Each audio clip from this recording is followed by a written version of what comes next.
Jean-Marc Aboundou n'est pas là comme premier vice-président. Il y a l'Assemblée nationale, la volonté à Kabila, ou la volonté à Mabonda. Jean-Marc Aboundou, ou la volonté à cette dame que j'appelle Jean-Marc. Ils allaient la volonté n'a été, mais ils allaient la volonté à coalition. Parce qu'un député n'a pas responsabilité. Madame Jeanne Mabounda a occupé. Elle est la deuxième personnalité de la cette dame-là. Mais façon à quoi agir, les directeurs de la prison centrale de Makala ont travaillé en complicité avec les bandits. On a enlevé néanmoins que la comédie. Je répète bien, néanmoins qu'il y a la comédie. Du fait que l'éveil patriotique n'est pas la comédie. Nous avons un chemin pour nous salamabé et vous allez réviser le peuple congolais et toucher les Akosimba. Jean-Marc Aboundou dans l'Assemblée nationale pour nous déboulonner le système nous salamabé et vous allez dans le Sénat et vous allez dans l'Assemblée nationale. Alors crainte y a pas FCC. Les alliés tout écarter Jean-Marc Aboundou pour tout le cas soit Félix Tshisekedi malade. Parce que Guili peut me cacanger ça. Vous avez passer Guili. Vous avez mis Yoka soit comme on a joué on ensemble même à Lola. N'a pas que tout alors. Vous avez kanga membre IDP. Vous devez, même vous des journalistes, vous devez honorer les combattants de l'UDPS. 32 millions destinés pour la Kassai, nous devons détourner. Donc dénoncer ma Kamamabé. Batamabe, donc on a régime à Félix Tshisekedi. Okapi Congo Service. Pour vos démarches d'actes de naissance, jugement supplétif, casier judiciaire, acte de mariage et transfert d'argent, contactez Okapi Congo Service au 07 58 12 18 04.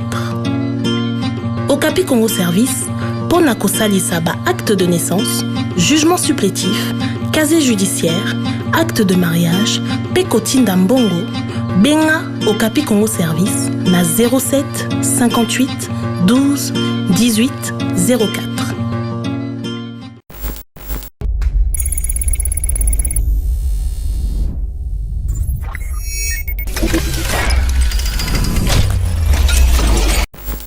Bonjour mesdames et messieurs, bienvenue dans notre émission Éveil patriotique. Na Bécho les toko décortiquer actualité en Bokanabiso sans plus tarder. Toko le Bélassir avec Mukuna une insécurité na Makala, avec attaqué menace qui porte na fenêtre nae lobby na désert et puis Toko le Béla Likambouya lettre à Jean-Marc Aboundou a adressé na présidente de l'Assemblée nationale madame Janine Mabunda et puis Toko le Béla paix sur président de la République quoi yamba qui va député non soya IDPS pour na ko yebisa mamba la même moral ne bakina balobaka cela n'exclut pas que toko tapé na ba point misusu oyo kozala très important pour na tolobana abechole mwana mboka abechole mbote. Bonjour Trésor Kandolo, bonjour na bandeko nyonso staff technique ya Yeba TV Steve Konde bandeko nyonso bazana sima mbote na bino vraiment to lamuki na rythme ya fati toujours.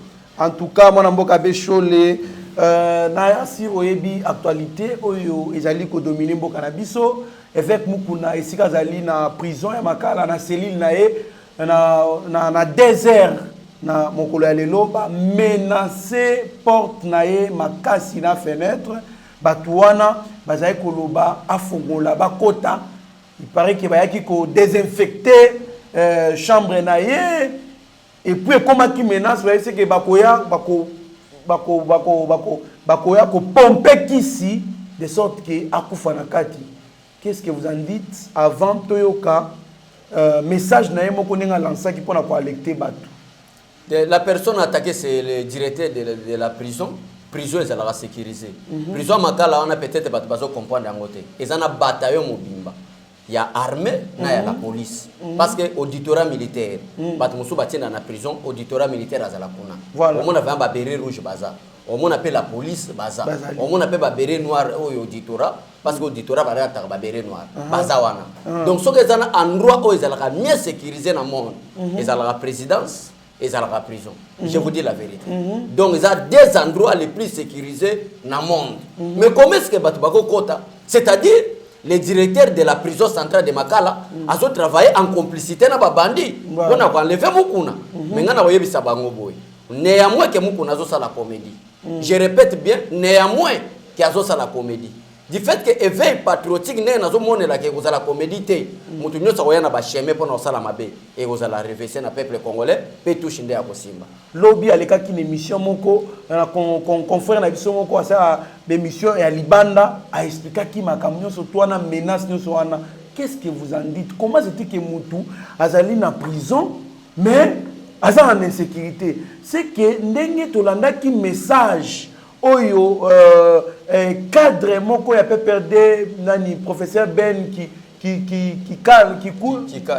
Ben Kikaya alobaki ce n'est qu'une première étape nous allons acheminer avec d'autres étapes c'est que ba mema ki mukuna na prison pour passer la MAB to ko s'attendre tene loko ba sala nani pasteur Koutinote mais nazo biso ba propos ba français ba loba que les paroles s'envolent mais les écrits restent ba propos lo ba wana au professeur ki Ben Kikaya Kalubi ba propos lo ba wana mais zo tikalati eleki na médiateur yazo kanisa ke no coalition yo ko za l'éternel yazo kanisa ke biso na Kabila to koma na décembre Kabila to zaneka na coalition vraiment c'est lo bango bazo kanisa vraiment décembre oyo mbula o toza lelo toza na mois de mai si to koma décembre to koza na Kabila pona ko sala ba comédie azo se réveiller moko nangana ko lobaka boy maloba eza papa mukuna bende ko nyonso o moni ki aza congolais alingaka éveil patriotique eza message ya kopanza ekende nanu afana kota na ko remercier na moko ya bemission to sala ndenge peuple ba panzaki na ba Facebook pona ko tala ke solidarité ezali makasi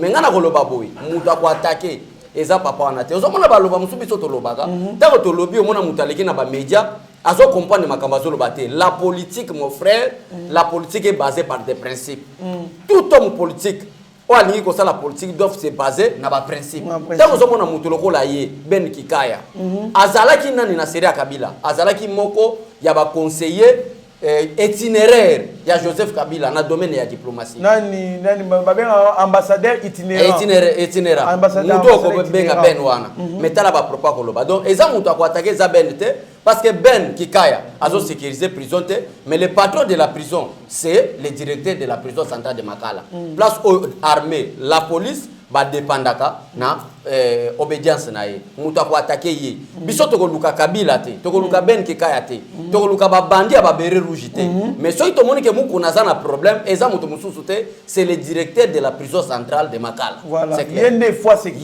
fois sécurisé bato nyonso ba bengi ba prisonnier na Makala d'ailleurs fait ba procéder déjà na identification ba ye baba nani ba visiter qui est pour que avec muku na soit en sécurité et mona mboka abesho le to ko leka na likamu ya lettre oyo Jean-Marc Kabound a comméli Madame Janine Mabunda, elle est présidente de l'Assemblée nationale. On sait bien qu'il y a une pétition engagée pour l'Ongola. Jean-Marc Kabound na bureau de l'Assemblée nationale balobi a pesaki information à l'Okuta sur budget il fallait qu'il va organiser un congrès.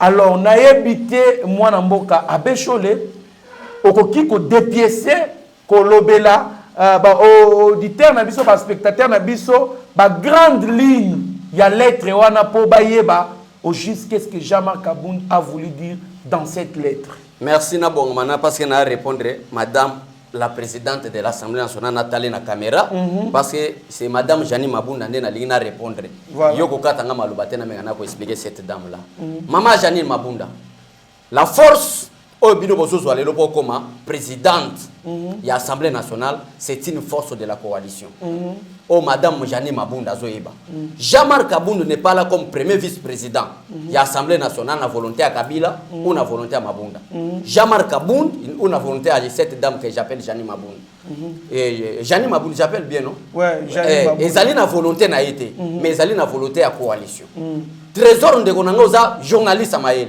mutako sote que le patron de la coalition c'est Joseph Kabila le patron de la coalition c'est le président de la République c'est le président de la République qui est allé chercher la majorité parlementaire to boye ki mboka na biso kende na désordre to boye ki faire n'importe quoi mais to respecter procédure constitutionnelle de l'article 78 de la coalition mais pratiquement auto faisait cohabitation yango na somona par rapport à lettre ndena bike nata la caméra nata la madame wana bien voilà. Est-ce que ça législateur est-ce que ça député ou bien ça muto ba loko ta ba sali député parce que un député na ba responsabilité oyo madame Jani Mabunda zo occupé azali deuxième personnalité de la République cette dame là que vous voyez mais façon à quoi agir ata mona kulo na osala ba propos loko la wazolate quel est le problème mutake ko tiana no motion ya ko décider Jean-Marc Aboun comme on est Jean-Jacques Mamba oaza na obédience ya MLC or que MLC a moins de 15 députés donc ça pratiquement impossible mais on a récolté 62 attends j'explique le trésor attends j'explique pour le peuple va comprendre voilà MLC a moins de 15 députés donc c'est pratiquement impossible peut-être pas décider muto a majorité parlementaire pourquoi dans le Bibon? Parce que pour destituer l'un des membres du bureau de l'Assemblée nationale, la caution c'est combien? C'est 50 signatures. Mais je me pose maintenant la question, où est-ce que Jean-Jacques Mamba a 62 signatures pour destituer Jean-Marc Aboun? En lisant, en faisant des enquêtes, tu peux comprendre que ce n'est pas Jean-Jacques Mamba qui est l'auteur de cette pétition, c'est lui-même. Madame Jani Mabunda. L'une des phrases, il y a lettre, il y a M. Jean-Marc Aboun, nanani, na Madame Jani Mabunda. Pourquoi? Parce que dans un état de droit, où toutes procédures sont à respecter. Quelle est la procédure pour décider Jean-Marc Aboun? L'article 31, l'article 60, il y a règlement d'ordre intérieur. Il y a règlement d'ordre intérieur, il y a République, mais règlement d'ordre intérieur, il y a Assemblée nationale. Et définir comment est-ce qu'on peut décider quelqu'un. Mais tant que tu as la même liste, il y a bateau va signer. Et ça n'a pas député belé. Même il y a bandeko ya INC. Même bandeko il y a FCC kati na bango. Ba comprendre que ba comme na bango ezana kati. Il y a ba signature wana, il y a ba signataire wana, mais na volonté na bango te. Donc ba comprendre que Trésor Kandolo asa député, ba sui comme on est ba salini. Sans qu'il y ait ça aval na. Sans qu'il y ait ça aval na. Et ça li interdit na article 31 70 alinéa 4. Il y a règlement d'ordre intérieur, il y a Assemblée nationale. Assemblée nationale, c'est la place où Madame Jani Mabunda a géré. Déjà, Marc Aboun a dit, oh, mais nous sommes des législateurs. Notre rôle est défini à l'article 100 de la Constitution. Mais comment est-ce que ces rôles-là, ils allaient respecter par cette dame, il y a Assemblée nationale? Quoi faire au nom de la démocratie? Au nom du respect des principes, qu'est-ce que je vais faire? Je vais rédiger une lettre. Je vais déposer à Madame Jani Mabunda. Pour que Madame Jani Mabunda, que ce n'est pas Jean-Jacques Mamba qui est l'auteur de cette pétition, mais c'est toi-même. Parce que toi, tu as violé des procédures. Ok, au Bimisa, 62 signatures, il y a des députés. Or que plus de 10 députés, vous voyez, il y a lettre à Jean, il y a Jean-Marc Aboun, Madame Jani Mabunda. Avec quelles conséquences? Conséquences, c'est ce que cette lettre, ce que un politicien chevronné, on comprend de cette lettre-là, cache quelque chose. FCC. Alors, il y a une connaissance. Alors, or, le jour où on devrait décider Jean-Marc Aboun, Ligue des jeunes, il y a IDPS, nous la jeunesse de l'IDPS. Monsieur le président a dit parti. Tu peux sur délai bref pour être obligé à la presse. Du fait que Babanga Maloba Jean-Marc Aboun, Basali le col va reporter, Balongoli pétition, mais Basali report et à pétition. Au lieu de ça, la jour où Jean-Marc Alingaloba va reporter pour quelques jours après. Jusqu'à présent, pétition à Jean-Marc Aboun. L'Assemblée nationale est loin dans noté. Et Zali, bazoluka ba moyen sont possible comment décider Jean-Marc Aboun. Et Jean-Marc Aboun étant un chevronné politique, accompagné, je dois d'abord commencer à adresser à cette dame de l'Assemblée nationale que c'est lui-même qui est l'auteur de cette pétition. Pour épuiser les recours internes. Voilà. Comme ça, parce qu'on a presse et malheureusement que non, il y a des gens nous avant nous surtout. Moi, je vais vous dire la lettre il paraît que Jean-Marc Aboun a lobby la pétition est en soutien total. Il y a Madame Jani Aboun. Et puis, normalement, avant d'engager débat dans l'Assemblée nationale, il fallait bureau. Il y a l'Assemblée nationale qui discuter à l'interne. Mais à l'interne, il fallait discuter qui sent que Jean-Marc Aboun, membre du bureau, a participé. Ce n'est pas une trahison. Non, quelle est la crainte? Voilà. C'est quoi la crainte? La crainte, ce n'est pas Jean-Marc Aboun. On est en train de viser le président Félix Tshisekedi. Parce que du fait que Félix Tshisekedi a promis l'instauration d'un état de droit, le respect des principes, Félix Tshisekedi, Trésor, Tout ça là qui est mission na wat. Peuple congolais alanda ki ngana yo. Balingi entre Alexis Tambwe Mwamba na Janine Mabunda. Balingi ba attraper président Félix Tshisekedi na viol ya moko ya ba principe. Ya article 165 ya constitution. Ils ont autorisé que le président de la République a violé intentionnellement la constitution. Maintenant mutu azo bloqué ba jeune na bango tozo sala ezali déjà marqué bon. So wali ngaba longola ye wana longola ja marqué bon. Bacha mutu ozala faible, mutu ozala même moral na bango lokola bati bala bien ka koutaka na IDPS. Bien ka koutaka na IDPS. OK, IDPS batindi ja marqué bon, vu sa constance, vu son combat, vu série azo mener la vie politique, tobi kende kuna pona ko déboulonner système amabe. Donc Jean-Marc Kabunda dans l'Assemblée nationale pour qu'on déboulonner système nous ça mabé et qu'on s'allie dans Sénat puis qu'on s'allie dans l'Assemblée nationale. Alors crainte y a bata FCC et ça dit tout écarter Jean-Marc Kabunda pour tout le cadeau soit Félix Tshisekedi malam. Mais Dieu est grand, le Dieu de cieux, place pouvoir et outa. Le la Cour constitutionnelle ba outi ko rendre verdict na bati lukwebo. Voilà comment est-ce que ozo kanga mutu na gauche nzamba zo pambola mutu na droite. Vous êtes en train de mais tu l'as dit nenen kulu alobaki il y a des jours que non et ça le kuta na FCC ba bien le kuta Cour constitutionnelle rendre arrêt à mon côté. Mais quand on a nenen kulu te il y a ko loba makamba kuta te parce que ce qu'elle a fait on appelle ça la débauche politique. Parce que FCC, AFDC, ils ont reconnu, ils ont AFDC à bâti. Si nenen kulu aujourd'hui a membre dans le gouvernement, c'est à cause de bâti le peuple.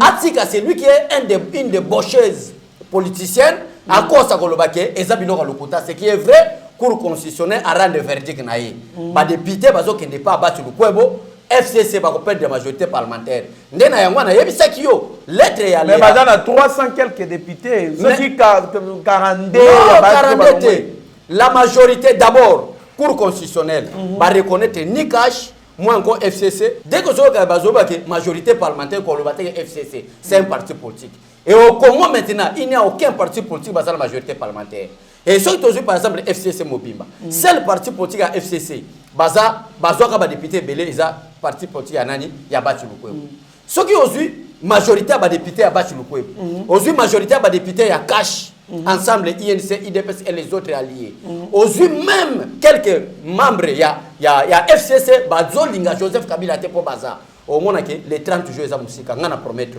à lire to so que de loba ke bato FCC ba comprendre que nous sommes mais trop dissous de parlement voilà moi mboka becho na bibo pourquoi deux poids deux mesures Tolanda est sortie médiatique il y a Janine Mabunda madame Janine Mabunda si voulais-je bien le dire à Lobaka n'est pas menacé mokonzi mboka que ceux qui mokonzi mboka mais ko dissous de parlement et cause à la haute trahison peut bango pour destituer et ça qui erreur grave o esalemaki na mutoa okoza a chapeauter action politique Tolanda pe sun Tambwe Mwamba auti ko ça la sortie médiatique ya mabe oyo a ezaki violation ya droit congolais a violer qui peut la loi mais pourquoi kaka ya Jean-Marc Kabunda o alobaki ki congrès ba dépenser 7 millions et poser problème ti na niveau ba longola ye na bureau politique pourquoi tout le monde n'a pas engagé pétition dans les deux chambres, disons, haute na basse, pour na batumi balewana. Janine Mabunda n'a pas mais kakaya Jean-Marc Kabunda balingi c'est les pétitions. Vous dites qu'ils ont deux poids deux mesures na majorité au boza na obino en coalition. Vous dites qu'ils ont bien été. Na koya biso ndeko nanga trésor. Bazo le kela bino na boule. Ah ba on le kela biso na boule ni. Peuple congolais bazaki matir balubi ke bazu ministère ya justice. Mais tout ndaka senda za ministre na bangoti. Ba kino bimisari machiti. Ba bimisa Vital Kamerhe. Baloba ki ake tozu ministère ya défense. Mais ba bine bakangi ani maji fo bakanga yo pe bakanga pe pasteur Gili parce que bino pe bosa ka lokwa bango. Na Congo na tie maboko mutu atio kanga zate. Quand moi j'appelle quelqu'un un indiscipliné politique, ce n'est pas l'ingénieur. Et bon, pasteur Gili. Pasteur Gili peut m'attaquer, ça te m'attaque pasteur Gili. M'attaque yo kaso comme on a jour on ensemble même à lola. Na ba miya ke tout ana. M'attaque kanga membre à l'IDPS. Vous devez, même vous des journalistes, vous devez honorer les combattants de l'IDPS. C'est grâce à l'IDPS aujourd'hui Mbokeza libéré. C'est grâce à l'IDPS aujourd'hui il y a des élections en République démocratique du Congo. Vous devez nous honorer bateau nous sommes bazolo makamama be ya bataille d'IDPS. Tout le monde a sa courba devant Kabila sauf les combattants de l'IDPS. Aucun jour, moi, je peux appeler Joseph Kabila président de la République. Parce que c'était violeur des principes. Quand on appelle quelqu'un un violeur des principes, cela ne signifie pas l'injure. Pourquoi Kabila n'avait pas organisé les élections en 2016 s'il n'était pas violé des principes? Et quand on appelle quelqu'un un indiscipliné politique, bino ba journaliste bozo lo baké to fini. C'est une sauté. Na batu ya FCC balobi. Olanda Tamba Makamazo lo baté, c'est quelqu'un qui n'a même pas passé l'école primaire. Même moi jeune garçon na zabouye, na ko s'aligner te na ligne Kabila. Un président qui n'a voulu jamais couper. Et puis le fois que pasteur Guili a vu ba menace makasi. Nana ko yebi sande ko nanga Guili po bato ba voulait que toza na plateau Guili aza na Guili azate. Na sana yeba TV, na sa l'émission na. Na yebi ça passe à Guili place anda kwa ça. Continue à travailler. To ko leka na yeba TV. Les journalistes sont du fait que nous sommes des chrétiens. Ils ont la part de sacrifice, ils ont la place de honorer. Sacrifice, nous sommes pour intérêt. Il y a un mais Congo a promis de intimider des personnalités. Continuez. Si vous êtes un indiscipliné, depuis quand Nabenga Kabila, ces petits garçons? Mais en magie, à Fanda, même si vous avez une école maternelle, vous avez une école maternelle, en République démocratique du Congo, si vous avez un poste de nomination, vous avez un poste de président de la République, et vous avez une élection. Mais en magie, même si vous avez un poste de président de la République, j'ai garçon. Le président de mon frère Zélana a expliqué pour le peuple va comprendre. Voilà. En République démocratique du Congo, nous avons 4 institutions. Institution président de la République, institution parlement, institution gouvernement, institution cour et tribunaux. C'est l'institution là dans autres mots. C'est l'institution président de la République. Donc Félix Tshisekedi c'est une institution. Yemoko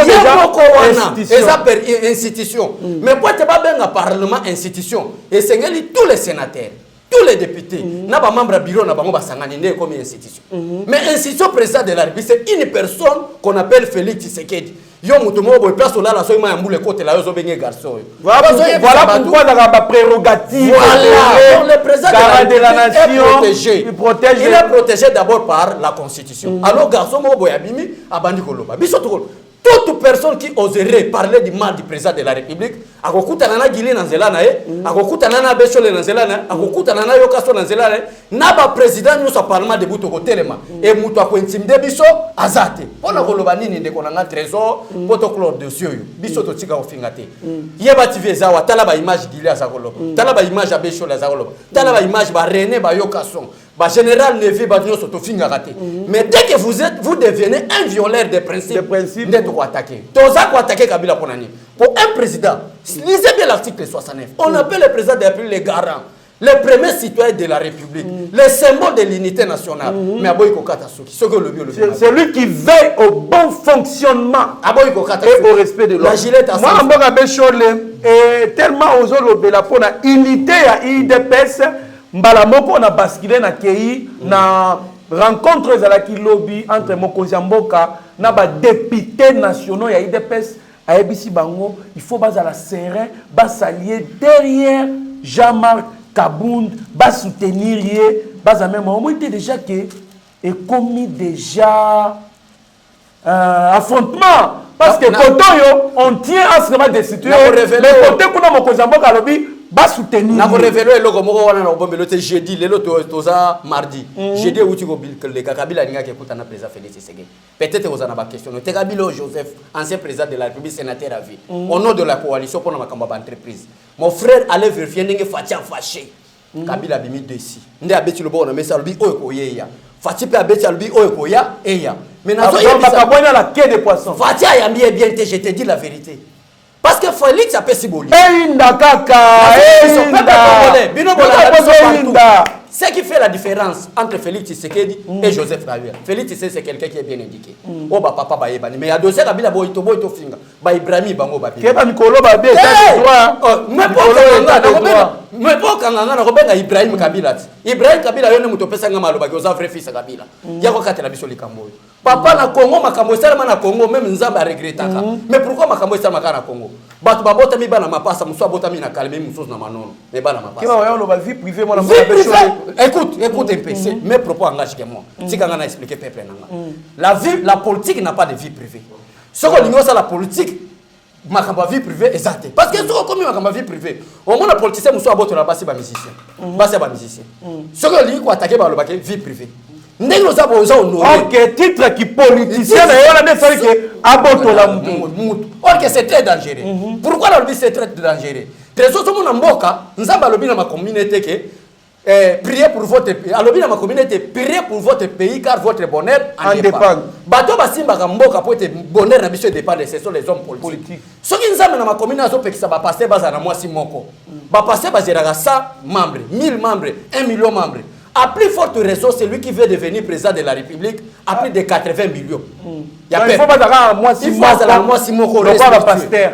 Donc on n'a jamais un homme politique à ce côté na babarko langwa à mon moi c'est musicien botoli à mon combina tiabo et na ba fait un homme politique. C'est-à-dire c'est quelqu'un qui a le charisme. Voilà. Ozomona ndeko nanga.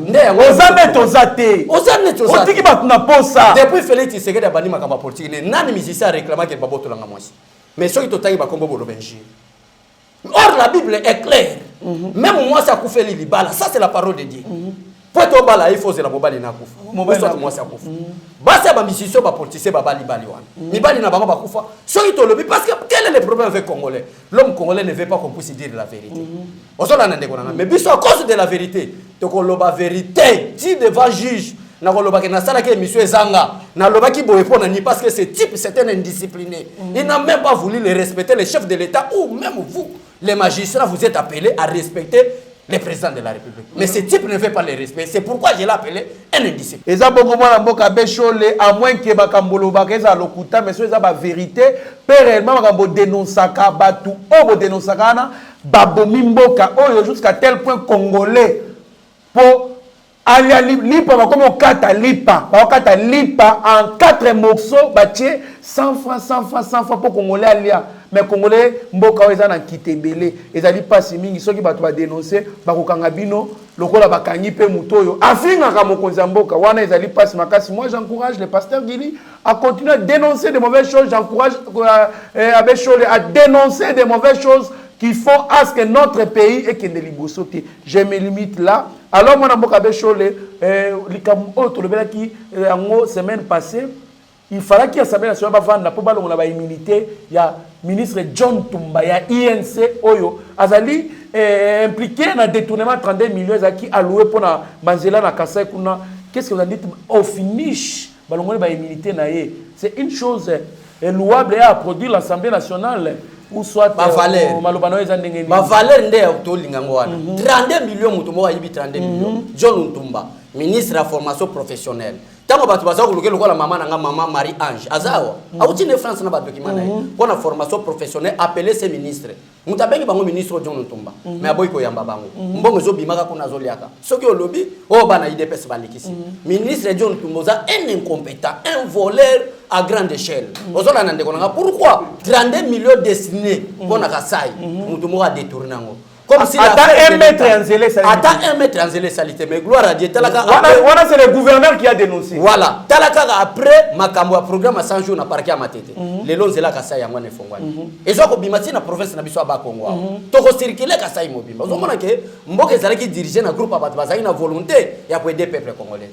En tout cas, mon mboka Bechole, merci beaucoup et puis les hommes forts commencent maintenant à comparaître dans la justice, bien que le pasteur Mugalu Lobi a invité dans le parquet, malheureusement, qu'il a quitté. Pour le dossier, il y a Ibrahim, Kabila, Oyo. Hier, nous avons fait mais Bengue a coupé sa situation, a éclairé sa situation jusque-là, il n'est pas pris. Le dossier, apparemment, c'est comme si Balouki. Et Balouki était jusqu'à présent parce que Lobi Basela qui Mugalu a quitté. Moi, c'est ancien chef de la maison civile, il y a Joseph Kabila. Jour où Ibrahim Kabila a Lobi vérité. A Lobi que et Sengeli a Lobi que Kabila Joseph a mon Laura désiré. Mais a Lobi que et Sengeli va ça la recensement. Bayeba bana ya Laura désiré Kabila nyons et touché Olivier Lembe. Et puis à Lobi il faut ça la test ADN. Et ça m'a bêté quand même. Mugalu. Donc en tant qu'un homme analyste, on comprend que c'est Mugalu. Vu son comportement après émission, Ibrahim Kabila, le cas qui que c'est lui qui est à l'auteur, il y a Kabila. C'est-à-dire quoi, on a dit que trésor, je m'excuse. Moi, je suis batabli Ibrahim, après si malubo na uti kolobela. Nous sommes quand des militaires, balinga ba enlevé, bazaki envoyé par Mugalu. Ba militaire balinga ba enlevé Ibrahim Kabila. Maintenant, monique enlèvement wane roupé, ba kuluka ba yeba, banan batinda ba militaire. Quoi faire? Na kendo tika nani plainte moko ya lokuta donc ameki comme si justice ezaka ndenge ezaki auparavant ba yambi pe plainte na ba lobi voilà ba étudier dossier ba yoki pe mwana ya Kabila Ibrahim Kabila ba lobi naza vrai fils ya Kabila asambi alobi c'est vrai. D'ailleurs pasteur Guili pour l'information pasteur Guili a été biso honoré Kabila bien que depuis Namibie alobi wana leki na biso wana mwana na biso voilà pour la kolobani maintenant tango ba magistrat instructeur ba fandi ba fongola dossier ya Ibrahim Kabila na Mugalu maintenant il faut repérer sa précision approuver pourquoi porter plainte jour akoya ngana promettre Mugalu akozonga te pour Mugalu azonga ndako asala kaka banda kokima yo ba ko promettre ko maka na ko banga na ngayo batutu ba jour Mugalu papa Mugalu osali bien ngo kimi mais kende braza soki ka justice bazuye pas donc et même abiso na Aden mais on a dit maloba ancienne première dame à lobby soki ozali à une question êtes-vous sûr que vous êtes les fils de votre père et de votre mère? En tout cas maman Olivier Lembaza moi si amalamu Félix Tshisekedi na Ibrahim Kabila Félix Tshisekedi a respecté la femme congolaise mais elle a mal posé la question. Il y a yende a posé des mobali une question pour mobali ne peut benga ka mwana Kabila atuna nde mobali na peuple congolais balobaki ozala mobali mwana Kabila te est-ce que ya solo mobali nango za mwana Laurent Désiré Kabila donc yo question ana yendo Olive Lembe mutatuni Ibrahim abanana kotuna Joseph Kabila papa nanga mobali tofani no pe 20 ans est-ce que ozala vraiment mwana Laurent Désiré Kabila pona yoki Ibrahim Kabila zo senga test Aden to kene na Aden monike esimbité est-ce que ça solo eza question da ko poser na mobali ne ki a poser Ibrahim mwana batu même na zolo e mwana na mwana Laurent Désiré Kabila na matoyo yo mona Laurent Désiré Kabila mais ressemblance moko te eza entre Laurent Désiré Kabila na Joseph Kabila physiquement et loko yo kata biso awa Aden nde ya mwanzo mona Mugalu akimi parquet po tango akoya Ibrahim Kabila akoya ako réclamer kaka Aden to yeba nde ya ko sala donc ko biso batumola Aden nde ngwana niko ko Aden c'est prophétie Etienne Tshisekedi alobi ba mouvancer Mobutu bazwaki tanko kima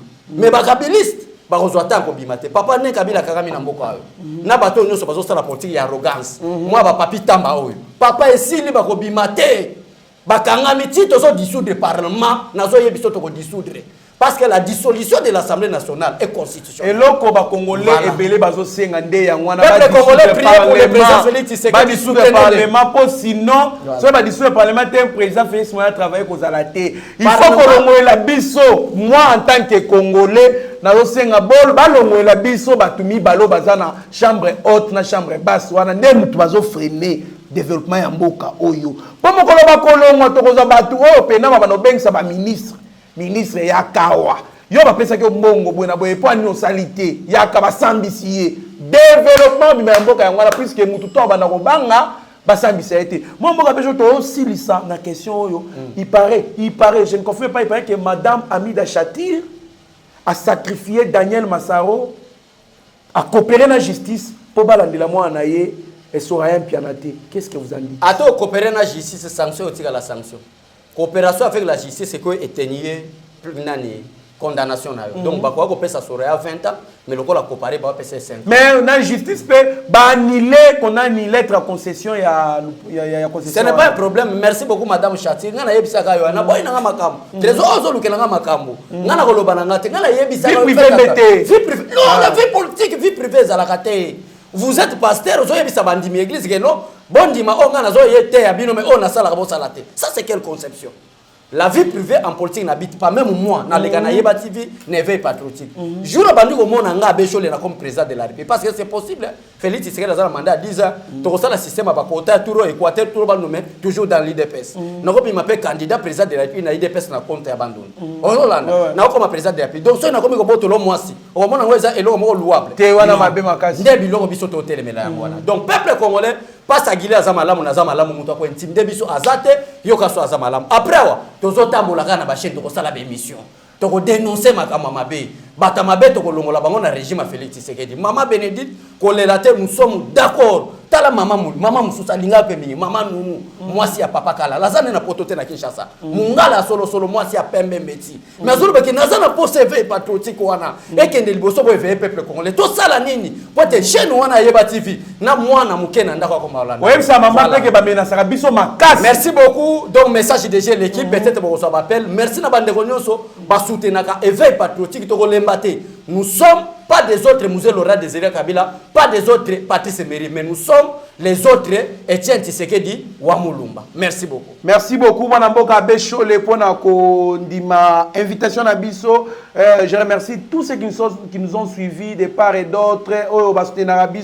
Merci à mon grand frère Stéphane Kankou et sa charmante femme Mwangelou Kankou, la première. Et pourquoi pas à son beau-père, le professeur Jean-Pierre Moulumba et sa femme, Maman Claude Kabouya, et la prophétesse Tété Kabouya, Topé Sibinombote na Boston. Et merci à mon grand frère Hubert Chimbalanga, merci à mon grand frère Jean-Louis Famba, merci à Maman Vicky, à Monsieur Vicky Monama, merci à Monsieur Fabrice Kafankumba, merci à Innocent Congo Bozali, Ebele Masoupenzi, Richard Mwamba, Bozali Ebele, on attend que Bozali na motema. En tout cas, Bobo Sanate, anniversaire ya Abechole, c'est pour ce 6 juin. En tout cas, Basoué Nabino, Bakado Nabino, ba appel Boembela ko sala bien talakaka. C'est un jeune qui s'est sacrifié pour servir ce pays, qu'on dénoncer, qu'on éveille conscience ya ba Congolais ba eba bosolo. Alors, ceux qui vous benguiez, vous souhaitez, joyeux anniversaire, vous allez bien makasi. Merci Mike Kankou, merci Oben Chiswaka, merci Bozali Ebele et Jean Goma le pétrolier, merci à Steve Konde le petit génie, Baobi, Nassima Kamera, Pebililia Malonga, c'est les grands réalisateurs de Yeba TV. Merci à Pasteur Gili, merci à Mitterrand, merci à Mike Chiswaka. Bozali Ebele, en tout cas, on a tangité. Bozali Ebele, en tout cas, Boebake, Bozana Motema. Restez branchés sur notre chaîne, vous ne serez en aucun cas déçus. Mieux vaut être maître de son silence que plutôt esclave de ses propres mots. Merci.